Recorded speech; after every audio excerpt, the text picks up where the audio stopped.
আলাইকুম। ওয়ালাইকুম আসসালাম, বলেন। কেমন আছেন? আলহামদুলিল্লাহ, আল্লাহ রাখছে ভালো। কোথায় আছেন, ঢাকাতে নাকি বরিশালে? ঢাকায়। ঢাকাতে কোথায়? হ্যাঁ, বসুন্ধরা। ও আচ্ছা, দুপুরে খাওয়া হ্যাঁ, হয়েছে? হ্যালো। দুপুরে খাওয়া হয়েছে? হ্যাঁ, হয়েছে। আচ্ছা, একটা জিনিসের জন্য না একটা ফোন দেওয়া হয়েছে।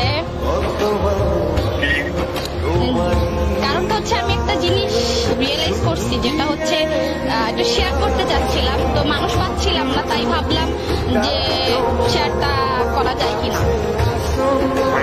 বল, কি রিয়েলাইজ করছো? হইছে কি, আমি না একজনকে ভালো লাগছে, কেন কয়দিন ধরে মনে হচ্ছে যে না আমার তাকে খুব ভালো লাগতেছে।